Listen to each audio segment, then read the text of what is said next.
Warriors, welcome back to Self-Development. Today I wanted to delve into a topic that I've discussed a little bit before in my videos on the narcissist's malignant projections, as well as trauma bonding and intermittent reinforcement. But I really want to tie all those together because, as we know, this type of emotional abuse does not exist in a vacuum. All these tactics are interlocked with one another, work together, and they overlap, and they create this destructive force that negatively affects the victim's psyche, right? So when we think about the hypocritical narcissist and we think about their malignant projections, what they insult about us is really a projection of them and how they feel about themselves, what they know subconsciously to be true about themselves. It's almost like the narcissist is holding a mirror to themselves, but instead of seeing themselves in the mirror, they somehow see us, and they dump all of those negative qualities, traits, behaviors, assumptions onto us, accusing us of being the very things that the narcissist is. Now, when they do this, we have to remember that it's always opposite day for them. What do I mean by opposite day? As I mentioned in my video on malignant projections, an intelligent person in the eyes of a narcissist suddenly becomes a moron. A financially secure, wealthy, successful person suddenly becomes unimpressive to the narcissist, right? The narcissist believes that no one should be as special and unique as they perceive themselves to be. So of course you should be impressed by their accomplishments, but hell will break loose if you expect the same from a narcissist, right? They want you to fawn over them, but even if you were a multi-millionaire, they would still not bat an eye, and they would still be like, what else have you accomplished lately? And that's just their haughty, cold, contemptuous attitude. And knowing this, we don't have to internalize the narcissist projections or their accusations or their insults, because really it says so much more about them than it could ever possibly say about us, right? A hypocritical narcissist exists everywhere and anywhere. They are the bullying coworker or bullying employee who accuses their fellow employees of being unproductive. They are the husband or wife who's cheating, who accuses their spouse of cheating, of infidelity. They are the online troll who lives in their mother's basement, who is unappealing and hideous and hides their own appearance while insulting the appearance of other people online. They are the person who does not have a cent to their name, who is constantly belittling their more successful peers. And that is the hypocritical narcissist in a nutshell, right? They are capable of such absurd, baffling hypocrisy and double standards.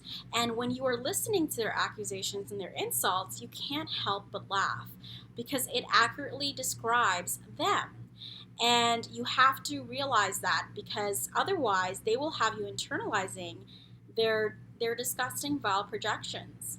And you have to understand that the reason they project onto you and the reason that they engage in such hypocrisy is so they can make you believe that you are the problem in the relationship, that you have to meet their moving goalposts, and they are not going to be impressed by you ever, and you will never meet their so-called high standards. And this is all an illusion. Imagine the narcissist is some sort of weird magician who makes you believe in this illusion that you have to impress them when really they should be the ones impressing you. And they have failed to do so often. And that's what you have to look at it as someone who is trying so hard to make you feel like you have to meet their standards, when in fact they would fail all of your standards if you had your head on straight. And by that I mean that when you're in a toxic relationship like this, your brain is going through so many different changes, right? We already know from research, especially Dr. Helen Fisher's studies, that these types of adversity-ridden relationships affect our brains in a different way than consistent ones. When we have someone who is constantly being hot and cold, who is putting us through all of these trials and tribulations, our brain actually works against us because intermittent reinforcement of positive behaviors dispersed throughout the abuse cycle enables dopamine to flow more readily to the brain, which strengthens these reward circuits in our brain that tells us to pay attention to something for survival and pleasure. And even though a relationship with a narcissist is anything but pleasurable, our brain perceives it as rewarding in some way because we are led to believe that the inconsistency of the relationship is somehow more rewarding due to that dopamine flow rather than a consistent relationship which has more stability and a lot less mistreatment. So the narcissist is essentially tricking our brain into believing not only their malignant projections and their insults and their accusations, they are also tricking our brain into becoming addicted to that cycle and to rely on that cycle as a source of survival. And that is the biochemical root of the trauma bond, right? The trauma bond is created through these intense shared emotional experiences, such as abusive experiences, and periods of hot and cold behavior, of arousal, of intensity. And so when you have all of these things coming together, and combined with the narcissist's withholding periods, where they withdraw all attention and affection from you during periods of the silent treatment, stonewalling, it all comes together. It creates this network, this destructive network of not only feeling terribly about yourself, but then coming to the narcissist as a source of validation. You start to believe that your abuser is your medicine, even though they are your poison. You start to rely on the abuser to validate you, to comfort you after periods of abuse. And they may very well come to the rescue with false apologies, crocodile tears, or, sweet nothings in your ear to try to make you believe that they really are the person that you saw in the honeymoon and idealization phase.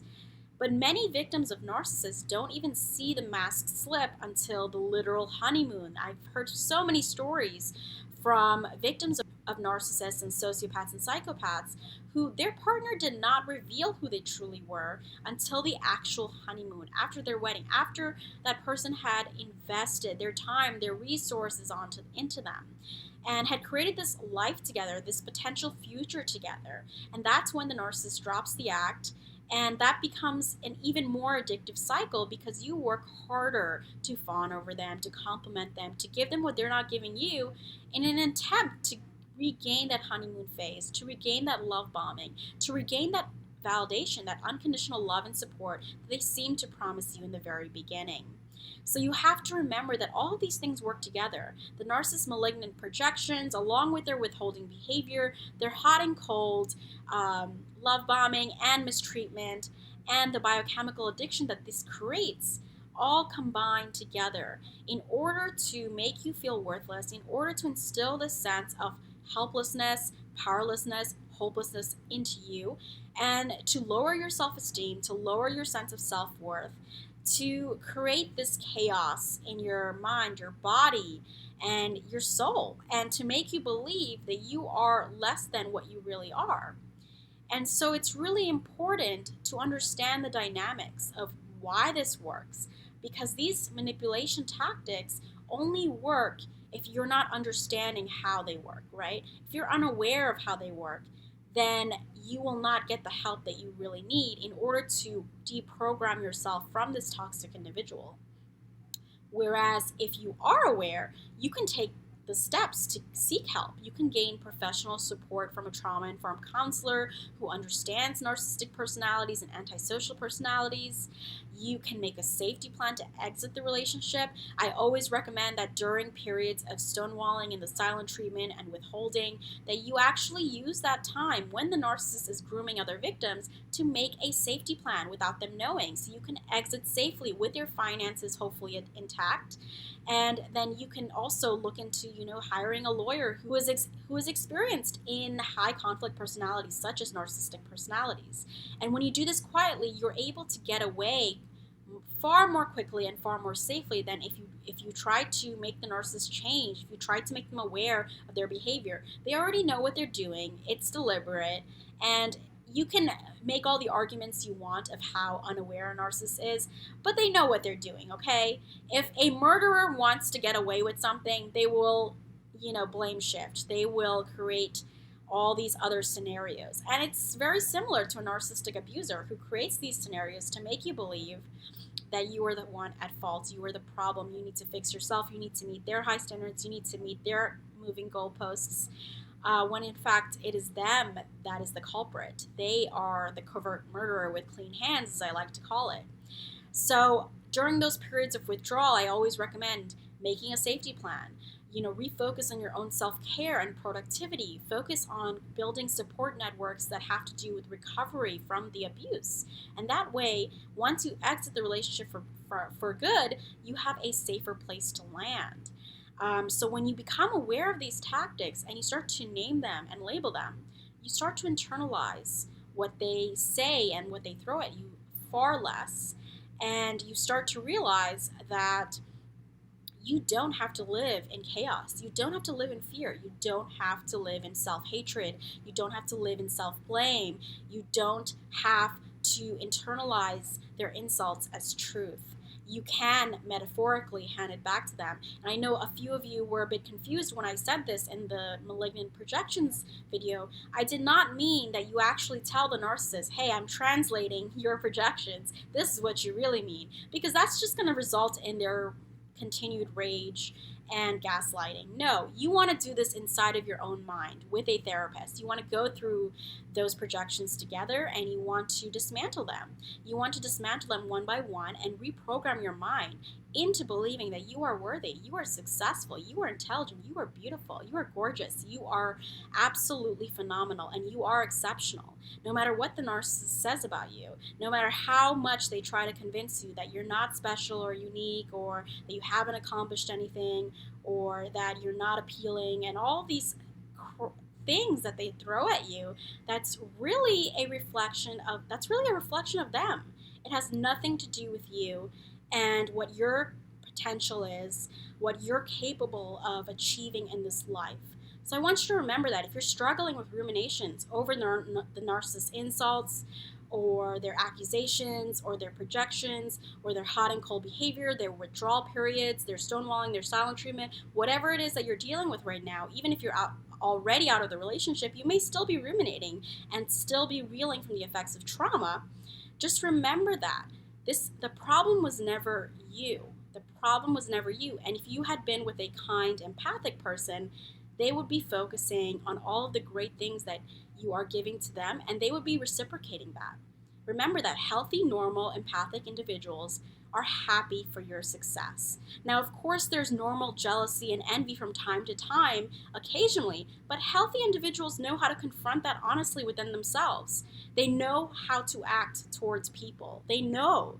Narcissists don't care. They don't care that they're acting out of envy. They don't care if they have to destructively belittle you, because their goal is to make themselves feel better. And they don't care about who gets hurt in the process. It's just all, it's all just casualties to them, right? They don't care about the casualties. As long as they get fed, as long as their ego gets fed, they don't care who's in the way. So I hope this video has helped to bring some clarity into the different tactics that narcissists use to keep you in this addictive cycle and to keep you entrenched in a sense of low self-worth. And some of the steps that you can take to make that safety plan, to get out of that relationship if possible, and to get the support you need in order to heal and thrive after abuse. I hope this video helps, and please do leave a comment sharing your narcissist's most hypocritical statement to you. I would love to hear it, because we all know that narcissists are absurd hypocrites, and I love to laugh at those types of stories. Laugh at the absurdity of the narcissist insults, because we do need laughter as medicine sometimes. We do need to reflect on how absurd and baffling these types can be, because that is how we can move forward, realizing the falsehoods that they've given to us and rejecting them completely.